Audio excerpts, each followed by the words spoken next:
मुझे विश्वास है कि यह समिट एक human centric, sensitive, global AI ecosystem के निर्माण में अहम भूमिका निभाएगा। फ्रेंड्स, हम इतिहास पर नजर डालें तो पता चलता है कि इंसान ने हर डिसरप्शन को एक नए अवसर में बदला है।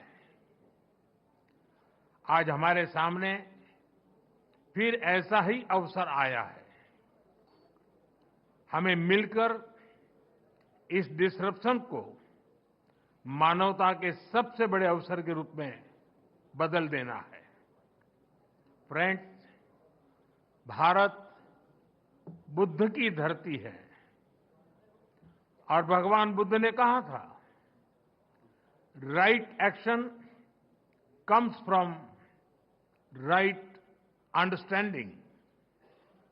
इसलिए ये बहुत आवश्यक है कि हम साथ मिलकर ऐसा रोड मैप बनाएं जिससे एआई का सही इम्पैक्ट दिखे।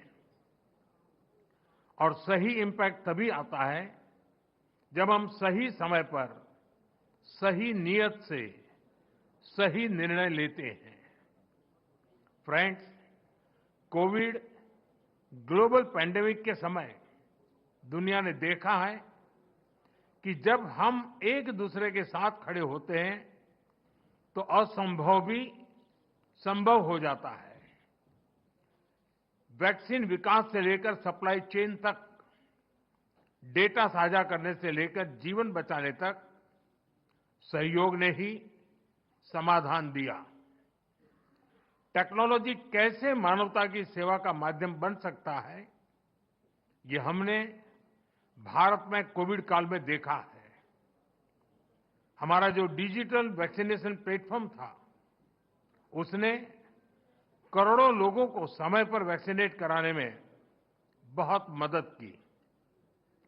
हमारे यूपीआई ने उन मुश्किल परिस्थितियों में भी ये सुनिश्चित किया कि लोग आसानी से ऑनलाइन ट्रांजैक्शन करते रहें। यूपीआई ने भारत में डिजिटल डिवाइड को दूर करने में भी बहुत बड़ी भूमिका निभाई है। बीते वर्षों में भारत ने एक वाइब्रेंट डिजिटल पब्लिक इंफ्रास्ट्रक्चर बनाया है।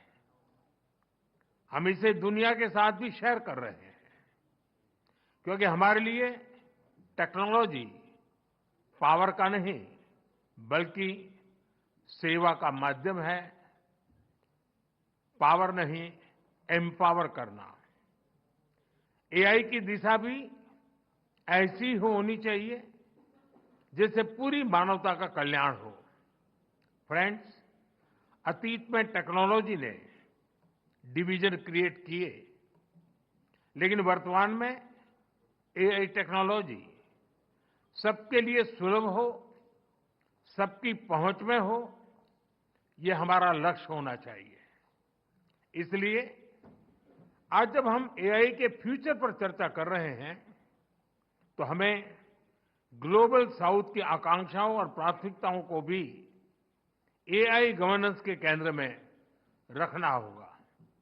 एक्सेलेंसी, युग चाहे कोई भी रहा हो, एथिक्स हमेशा ही चर्चा के केंद्र में रहा है।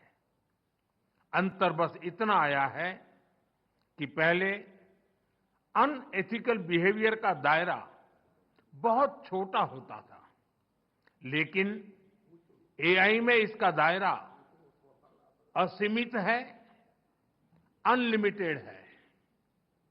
इसलिए एआई के लिए हमें एथिकल बिहेवियर और नॉर्म्स का दायरा भी असीमित बनाना होगा। एआई कंपनियों के सामने बहुत बड़ी जिम्मेदारी है। प्रॉफिट के साथ साथ पर्पज पर भी फोकस हो, ऐसे एथिकल कमिटमेंट की बहुत आवश्यकता है। व्यक्तिगत स्तर पर एआई हमारी लर्निंग, इंटेलिजेंस और इमोशंस को प्रभावित कर रही है। एक्सेलेंसी, एआई के एथिकल उपयोग के लिए मेरे 3 सुझाव हैं। फर्स्ट, डेटा सॉवरेनिटी को रिस्पेक्ट करते हुए एआई ट्रेनिंग के लिए एक डेटा फ्रेमवर्क बने। जैसे एआई में कहा जाता है, गार्बेज इन, गार्बेज आउट। अगर डेटा सुरक्षित, संतुलित, विश्वसनीय नहीं होगा तो आउटपुट भी भरोसेमंद नहीं होगा।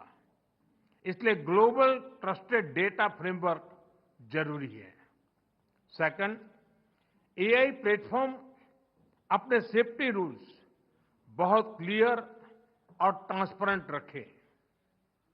हमें ब्लैक बॉक्स के बदले ग्लास बॉक्स अप्रोच चाहिए, जहां सेफ्टी रूल्स देखे और वेरीफाई किए जा सके। तब अकाउंटेबिलिटी भी क्लियर होगी और बिजनेस में एथिकल बिहेवियर को भी बूस्ट मिलेगा। थर्ड, एआई रिसर्च में पेपर क्लिप प्रॉब्लम का उदाहरण दिया जाता है। अगर किसी मशीन को सिर्फ पेपर क्लिप बनाने का लक्ष्य दे दिया जाए तो वह उसका एक काम के लिए दुनिया के सारे रिसोर्सेज को दांव पर लगाकर भी वही काम करती रहेगी। इसलिए एआई को क्लियर ह्यूमन वैल्यूज और गाइडेंस की जरूरत है। टेक्नोलॉजी पावरफुल है, लेकिन डायरेक्शन हमेशा मानव ही तय करेगा। फ्रेंड्स, आर्टिफिशियल इंटेलिजेंस, एआई की ग्लोबल जर्नी में एस्पिरेशनल इंडिया एआई की बड़ी भूमिका है और अपने इस दायित्व को समझते हुए भारत आज बड़े कदम उठा रहा है। अपने एआई मिशन के माध्यम से आज भारत में 38,000 जीपीएस मौजूद हैं और अगले 6 महीनों में हम 24,000 जीपीयूज और लगाने जा रहे हैं। हम अपने स्टार्टअप्स को बहुत ही अफोर्डेबल रेट्स पर वर्ल्ड क्लास कंप्यूटिंग पावर उपलब्ध करा रहे हैं। हमने एक एआई कोष भी बनाया है। इसके माध्यम से 7,500 से अधिक डेटा सेट्स और 270 एआई मॉडल्स को नेशनल रिसोर्स के रूप में शेयर किया गया है। फ्रेंड्स, एआई को लेकर भारत की दिशा स्पष्ट है, भारत का विचार स्पष्ट है। एआई पूरी मानवता की भलाई के लिए एक शेयर्ड रिसोर्स है। हमें मिलकर ऐसा एआई फ्यूचर बनाना होगा जो इनोवेशन को आगे बढ़ाए, इंक्लूजन को मजबूत करे और ह्यूमन वैल्यूज का समावेश करके आगे बढ़े। जब टेक्नोलॉजी और ह्यूमन ट्रस्ट साथ साथ चलेंगे तो एआई का सही इंपैक्ट दुनिया पर दिखेगा। तो यहाँ पर प्रधानमंत्री का लीडर्स प्लेनरी में संबोधन और एथिकल एआई के लिए 3 सुझाव उन्होंने